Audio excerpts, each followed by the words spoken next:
আবার দি আপনারা কেমন আছেন? আজকে আমরা রান্না করব অনেকেরই খুব মজাদার, এক একজন এক এক এলাকায় এক এক নামে পরিচিত। কেউ বলে বউ ভাত, কেউ বলে খুদের ভাত, কেউ বলে খুদ বিরিয়ানি, কেউ বলে বউ ভাত। তা আমরা এটাকে বলি খুদের ভাত। সেইটা আমি রান্না করবো। আমাদের ফ্যামিলি সবারই খুব পছন্দের খুদের ভাতটা। আমি রান্না করব পোলাওয়ের চালের খুদ দিয়ে। আমি প্রথমে এটা রান্না করার জন্য চুলায় দিয়ে দিলাম তেল।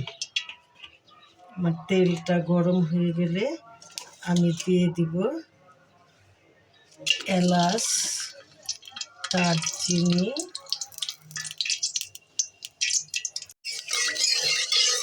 এলাচ দারচিনি দিয়ে দিলাম, তেজপাতা দিয়ে এবার দিয়ে দেব আমি পেঁয়াজ।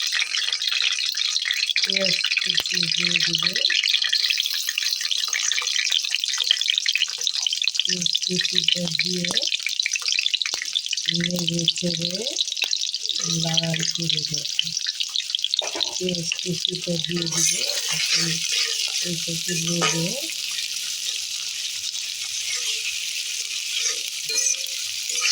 আসলে খুদের ভাত সবাই পছন্দ, সবাই খুব পছন্দ করে। আমাদের ফ্যামিলি তো আমরা সবাই এক জায়গায় যে খুদের ভাতটা এক নাম্বারে।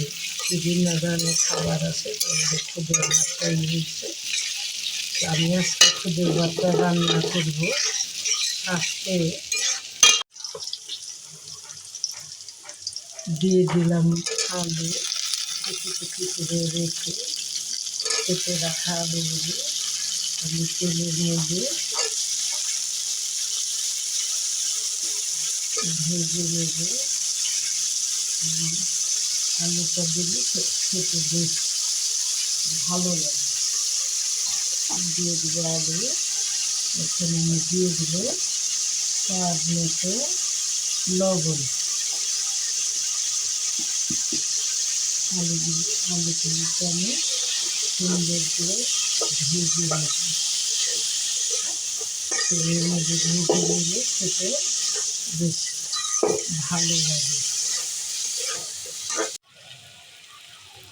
আমার আলুগুলি ভাজা হয়ে গেছে। এবার আমি খুদের চালটা তেলের মধ্যে দিয়ে ভালো করে ভেজে নেব।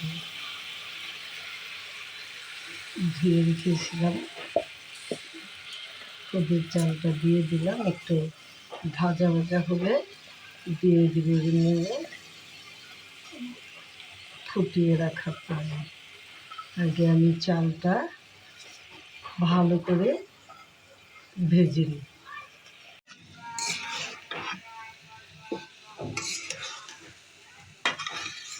দেখ 10 টাকা। এখন আমি চালগুলি নেড়ে তেলের মধ্যে ভেজে নেব। খুদের চালটা ভাজা হয়ে গেছে। এখন আমি ফোটানো গরম পানিটা দিয়ে দেব। ফোটানো গরম পানিটা দিয়ে দিলাম। এখন নেড়ে এর মধ্যে দিয়ে দিব কেটে রাখা কাঁচামরিচ। কাঁচামরিচ না দিলে স্বাদটা অপূর্ণই থেকে যায়। এখন আমি কেটে রাখা গোটা গোটা কাঁচামরিচটা দিয়ে দেবো। আর একটা জিনিস আমি দিব, সেটা হচ্ছে আপনারা সবাই চিনেন, শহরে গ্রামে সবাই চিনেন, পোলাওয়ের পাতা বলে। আমাদের পোলাও পাতা গাছ আছে। আমরা যখন খিচুড়ি খুদের ভাত রান্না করি তখন এই পাতাটা দিয়ে দিই। এই পাতাটা দিলে খুব সুন্দর একটা ঘ্রাণ হয়। এখন দিয়ে দেব আমি সেই পোলাওয়ের পাতা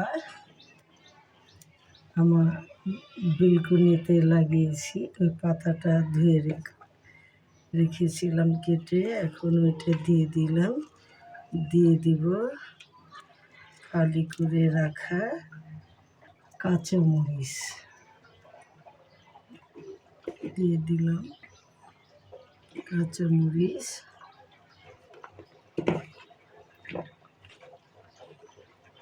এখন মজাদার খুদের ভাত একদম ঝরঝরে, অনেক সুন্দর হয়েছে। আপনারাও বাসায়, আমার রান্নাটি যদি ভালো লাগে আপনারাও বাসায় রান্না করে খাবেন, লাইক করবেন, কমেন্ট করবেন, সাবস্ক্রাইব করতে ভুলবেন না। সবাইকে অনেক অনেক ধন্যবাদ পাশে থাকার জন্য। আল্লাহ হাফেজ। আল্লাহ হাফেজ।